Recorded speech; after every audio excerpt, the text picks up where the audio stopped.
तो वो कहते हैं ये है परमार्थ।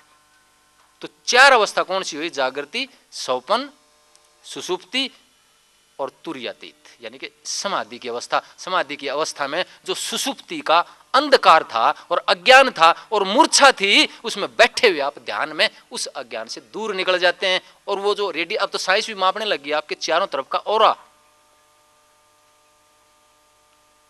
ध्यान करने वालों का ऑरा मापती है। तो क्या मिलता है कि जब हम जागृति में होते हैं तो 10-12 हर्ट्ज की जो वेवलेंथ है वो होती है आपके चारों तरफ ऊर्जा। जब आप स्वप्न में जाते हैं तो करीब 5-6 हर्ट्ज की होती है। जब आप सुषुप्ति में जाते हैं तो 2-3 हर्ट्ज की ऊर्जा होती है आपके चारों तरफ एनर्जी की। लेकिन जब आप ध्यान में जाते हैं तो 0 के स्तर की, 0 को आप अनंत इन्फिनिटी भी बोल सकते हैं, इन्फिनिटी स्तर की, जिसमें कोई उतार चढ़ाव नहीं होता है। उतार चढ़ाव हर्ट्ज का क्या मतलब है कि जागृति में हमारे जो चित्त के ऊपर ऊर्जा की उतार चढ़ाव है, यानी कि जो बाहर की एनर्जी वो हिलती है, ऑरा हिलता है, वो 10-12 हर्ट्ज आता है। गहरी नींद में जाकर के वो ठंडा हो जाता है, जैसे तालाब ठंडा हो जाता है, पानी मारते हो, पत्थर मारते हो, हिलने लग जाता है ना, तो आपकी शक्ल नहीं दिखती उसमें। लेकिन जब वो हलचल वो मिटती है तो शक्ल दिखने लग जाती है ना। तो इसी तरह से गहरी नींद में जाके सारी हलचल मिट जाती है। जैसे उनकी माँ ने कहा था कि बेटा ऐसी कहानी सुना दे, ऐसा ज्ञान सुना दे कि मेरे सारी जो हलचल है, यानी कि मैं तुर्यातीत में चला जाऊं और सुषुप्ति में जाकर के तुर्यातीत में बेहोश हो जाऊं और इस चोले को, जीवन को छोड़ जाऊं। तो सुषुप्ति में वो 2-3 रह जाती है और तुर्यातीत में जो ध्यान करने वाले हैं उनकी 0 पे आ जाती है। तो साइंस भी मापने लग गई इस चीज को अब। तो वो जो तुर्यातीत है, जो समाधि की अवस्था, वो ज्ञान में होश में रहते हुए करते हैं ना आप। वो नूर देखते हैं, वो पिक्चर देखते हैं अंदर में परमात्मा के नूर की। नाद को सुनते हैं आप, सारे घंटे, शंख, बीन, बांसुरी, ये सारे राधा स्वामी धुन जब तक नहीं सुन लेते राधा स्वामी नाम लेने का, तब तक अधूरा है रास्ता। ओम की जब तक अंतर में धुन नहीं सुन लेते, 5 नामों की जब तक अंतर में धुन नहीं सुन लेते, उस ज्योत निरंजन ओंकार रारंग सोहंग सतनाम की धुन नहीं सुन लेते, उस अलख पुरुष का बीन का लहरा नहीं सुन लेते, उस अगम पुरुष के अंदर जाकर राधा स्वामी धुन नहीं सुन लेते, तब तक राधा स्वामी नाम लेने का या सूरत शब्द योग आपका अधूरा रहता है। जब तक अंतर का घंटा नहीं सुन लेते तब तक उस निरंजन की भक्ति पूरी नहीं होती। और जब इसमें जाते हैं आप तो बाहर के सारे जो धर्म हैं सारे मिट जाते हैं और आप आत्मिक धर्म में चले जाते हैं। फिर आपको कण कण में, रोम रोम में वो सतगुरु दिखाई देने लग जाते हैं। वो परमात्मा ही परमात्मा दिखाई देने लग जाता है। सब जगह एक ही चेतना के दर्शन होने लगते हैं, चाहे पौधा हो चाहे पशु हो। और जब ऐसा हो जाता है तो आप पूरे वातावरण की रक्षा के लिए उठ खड़े होते हैं आप, क्योंकि आपके चारों तरफ भी वही आत्मा सांस ले रही है।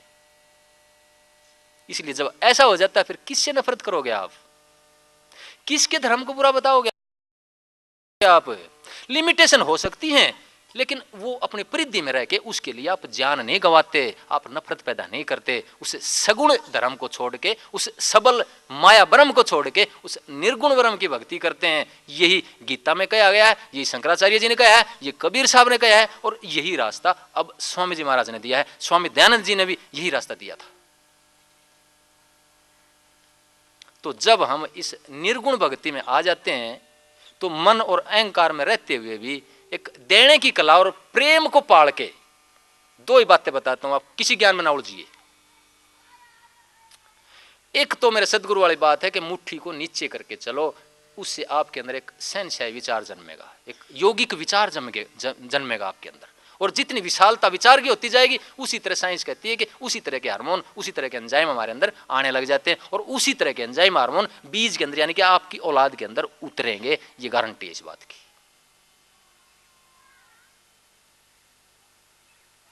तो जैसा विचार लेकर के चलेंगे और मुट्ठी को नीचे करके चलेंगे, नंबर 1 यानी कि देने की कोशिश, लेने की छीनने की नहीं, देने की। अगर शहंशाह बनना है तो राजा की चाल काटनी पड़ेगी आपको, भिखारी की चाल काट ही नहीं सकते आप।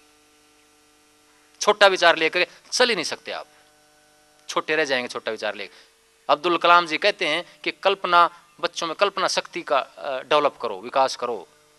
जब तक कल्पना में आकाश में नहीं उड़ेगा आदमी, तब तक वो विशाल बन ही नहीं सकता है।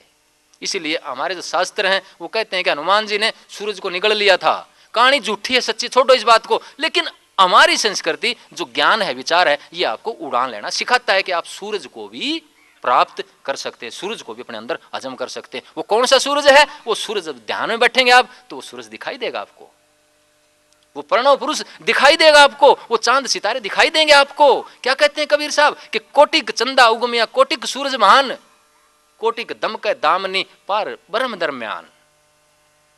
नानक साहब क्या कहते हैं कि 100 चंदा उगमिया सूरज कई हजार, इतना चांदन होनिया गुरु बिन घोर अंधियार। कि जब अंतर में आदमी जाता है तो वो जो अंदर का सूर्य है, जो आदित्यवत प्रकाशयति तत्परम, महात्मा कहते हैं कि अंदर में आदित्य क्या होता है? सूर्य आदित्यवत प्रकाशयति तत्परम, वो परमात्मा अंदर में सूर्य की तरह चमकने लग जाता है। उसको सावित्री शब्द कहा श्री अरविंद ने और शास्त्रों ने और वेदों ने। इसलिए उसकी पूजा गायत्री मंत्र से की जाती है, उसको गायत्री मंत्र भी कहा गया, उसको सूर्य ब्रह्म भी कहा गया। तो वो सूर्य जो बाहर चमक रहा है, इससे भी बड़ा आध्यात्मिक सूर्य हमें अंतर में दिखाई देने लग जाता है। वो सूर्य जिससे सारी सृष्टि का जन्म होता है, आध्यात्मिक सूर्य जिससे बाहर के सूर्य सारी आकाश गंगाएं निकलती हैं। इसलिए जब उस साध्य स्रोत में चले जाते हैं, उस सूर्य, ये भी सूर्य देखो जब इसकी पूजा करते हैं तो सबका साझला है, सबको बराबर देता है ऊर्जा। तो जब अंदर का सूर्य आप देखते हैं, आकाश गंगाएं जब आप देखते हैं, यानी कि उस सृष्टि को पैदा करने वाले जो मनु आए हैं, मैंने अपने अंदर उनकी झलक देखी है कि मेरे अंदर जिंदा है। वो अवतार, मैं कहता हूं जो अवतार आए हैं, महापुरुष आए हैं, मसीहा आए हैं, उनको अंदर में जीवित करने की जरूरत है। उस ऊर्जा को, जो ऊर्जा उन्होंने जी है, उस ऊर्जा को आत्मा के अंदर उतारने की जरूरत है। उनकी बुराई करने की जरूरत नहीं है, किसी के साथ लड़ने की जरूरत नहीं है, उस अध्यात्म के, उस ज्ञान को लेकर के, उस स्थूल रूप को लेकर के। तो जब हम इस सारे स्थूल रूप को छोड़ करके उस अंदर के नूर में जाएंगे, अंदर के नाद में जाएंगे और उस निर्गुण ब्रह्म में जाएंगे, निर्गुण भक्ति की पालना करेंगे, तो कुदरती सारे संसार के जो झगड़े उठे हुए हैं, कहीं आतंकवाद है, कहीं जाति पाति है, कहीं धर्म संप्रदाय है, कहीं राजनीतिक झगड़े हैं, ये कुदरती सब चीजों का इलाज आप